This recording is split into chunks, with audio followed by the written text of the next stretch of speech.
all, welcome back to our channel Google Priya Kumar's podcast. இன்னையோட video பார்க்கலாமா? இன்னைக்கு நம்ம இந்தியாவுக்கு பெருமை சேர்த்த ஒரு world famous economist, philosopher, Nobel prize winner பற்றி பார்க்க போகிறோம். அவர் பேர் அமர்த்தியா சென். நம்ம எல்லாரும் சக்ஸஸ்னா பணம், பவர் இல்லை பொசிஷன்னு நினைப்போம். ஆனால் அமர்த்தியா சென் என்ன சொன்னாருன்னா, ஒரு நாடு டெவலப் ஆகுதுன்னா அங்கே இருக்கிற மக்களோட லைஃப் இம்ப்ரூவ் ஆகணும். எஜுகேஷன், ஹெல்த், ஃப்ரீடம், ஈக்குவாலிட்டி இருக்கணும். இந்த ஐடியா தான் அவரை உலகம் முழுசாக ஃபேமஸ் ஆக்குச்சு. ஸோ வாங்க அமர்த்தியா சென்னோட லைஃப் இன்ஸ்பைரிங் ஜேர்னியை இப்போ நம்ம பார்க்கலாம். அமர்த்தியா சென் நவம்பர் 3, 1933 சாந்திநிகேதன், வெஸ்ட் பெங்காலில் பிறந்தார். அவரோட அப்பா அசுதோஷ் சென், அம்மா அமிதா சென். சின்ன வயசுலேயே அவர் ரொம்ப இன்டெலிஜென்ட் ஸ்டூடெண்ட். அவர் படித்தது சாந்திநிகேதன் ஸ்கூலில். இந்த ஸ்கூலை Nobel laureate Rabindranath Tagore start பண்ணார். சின்ன வயசுலேயே அமர்த்தியா சென் ஒரு முக்கியமான இன்சிடெண்ட் பார்த்தாரு. 1943 பெங்கால் ஃபெமினைனில் லேக்ஸ் ஆஃப் பீப்புள் சாப்பாடு கிடைக்காம கஷ்டப்பட்டு உயிரிழந்தாங்க. இந்த சம்பவம் அவர் மனசில் பெரிய இம்பேக்ட் கிரியேட் பண்ணுச்சு. அப்போது அவர் யோசித்தார், ஏன் இவ்வளோ பேர் பசியால் சாவுறாங்க? ஃபுட் இருந்தும் மக்களுக்கு அது ரீச் ஆகலைன்னா அதுக்கு என்ன ரீசன் அப்படின்னு கேட்டுட்டு இருந்தார். இந்த கேள்வி தான் பின்னாடி அவரோட ரிசர்ச்க்கு முக்கியமான இன்ஸ்பிரேஷனாக ஆச்சு.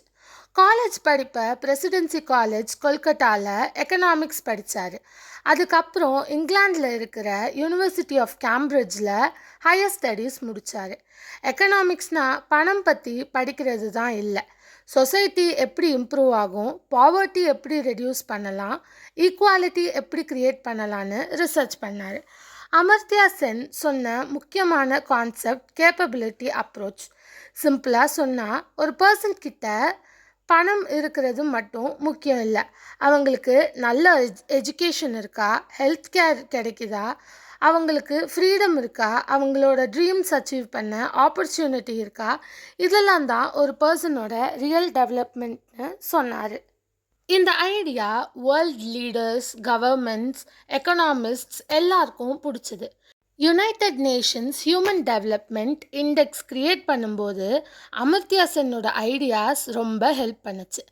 1998 எக்கனாமிக்ஸ் ஃபீல்டில் அவருக்கு Nobel memorial prize in economic science கிடைச்சிது.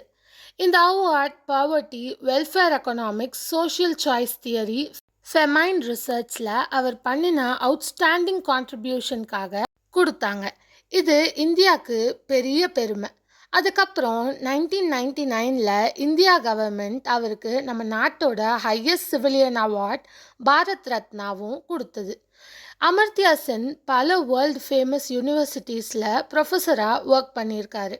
ஹார்வர்ட் யூனிவர்சிட்டி, கேம்பிரிட்ஜ் யூனிவர்சிட்டி மாதிரி ப்ரெஸ்டீஜியஸ் இன்ஸ்டிடியூஷன்ஸில் ஸ்டூடெண்ட்ஸ்க்கு கிளாஸ் எடுத்திருக்காரு. அவர் எழுதின புக்ஸும் வேர்ல்டு ஃபேமஸ். அதில் சில முக்கியமான books development as freedom, the idea of justice, poverty and famines. இந்த புக் எக்கனாமிக் ஸ்டூடெண்ட்ஸ் மட்டும் இல்லாமல் பொலிட்டீஷியன்ஸ், ரிசர்ச்சர்ஸ், சோஷியல் ஒர்க்கர்ஸ் எல்லாரும் படிக்கிற புக்ஸ். அமர்த்தியா சென்னோட ரிசர்ச் நமக்கு ஒரு முக்கியமான லெசன் சொல்லுது. ஒரு நாடு ரிச் ஆகிறது ஜிடிபி இன்க்ரீஸ் ஆகுறதுனால மட்டும் இல்லை, அந்த நாட்டில் இருக்கிற ஒவ்வொரு மனுஷனுக்கும் equal opportunity, education, health care, freedom இருக்கணும். அப்போ தான் அந்த நாடு ரியல் டெவலப்டு கண்ட்ரி. அவர் எப்பயுமே woman education, gender equality, health care, democracy, social justice பற்றி ஸ்ட்ராங்காக பேசுவார். அவர் சொன்ன ஐடியாஸ் இன்றைக்கும் கவர்மெண்ட்ஸ் யூஸ் பண்ணிட்டு இருக்காங்க. அமர்த்தியா சென் நமக்கு சொல்லிக் கொடுக்குற லைஃப் லெசன்ஸ் என்னென்னா, education is the greatest investment. Knowledge use பண்ணினா தான் சொசைட்டி இம்ப்ரூவ் ஆகும். சக்ஸஸ்னால் நம்ம மட்டும் வளர்றதில்ல, மற்றவங்களையும் வளர்த்து விடணும். ஈக்குவாலிட்டி இல்லாமல் டெவலப்மெண்ட் கம்ப்ளீட் ஆகாது. ஃப்ரீடமும் ஹியூமன் டிக்னிட்டியும் ரொம்ப முக்கியம். அமர்த்தியா சென் ஒரு எக்கனாமிஸ்ட் மட்டும் இல்லை, அவர் ஒரு திங்கர், ஒரு டீச்சர், ஒரு philosopher, millions of people life improve ஆகணும்னு யோசித்த ஹியூமனிஸ்ட். அதனால தான் இன்றைக்கும் உலகம் முழுசாக அவரை ரெஸ்பெக்ட் பண்ணுறாங்க. அமர்த்தியா சென்னோட ஸ்டோரி நமக்கு ஒரு முக்கியமான மெசேஜ் கொடுக்குது. நம்ம எஜுகேஷன் நமக்கு ஜாப் மட்டும் கொடுக்கக்கூடாது, சொசைட்டிக்கு யூஸ் ஆகணும். அதுதான் அவரோட லைஃபோட பிக்கெஸ்ட் இன்ஸ்பிரேஷன். ஸோ இன்றைக்கி அமர்த்தியா சென் பற்றி நீங்கள் ஓரளவுக்கு புரிஞ்சிருப்பீங்கன்னு நினைக்கிறேன். கண்டிப்பாக புரிஞ்சுக்கோங்க. உங்களோட தாட்ஸ் அமர்த்தியா சென் பற்றி என்னன்றதை கமெண்ட்டில் சொல்லுங்கள். ஸோ இந்த மாதிரி அடுத்த ஒரு கிரேட் பர்சனாலிட்டி வீடியோவில் உங்களை நான் வெனஸ்டே பார்க்குறேன். ஓகேவா?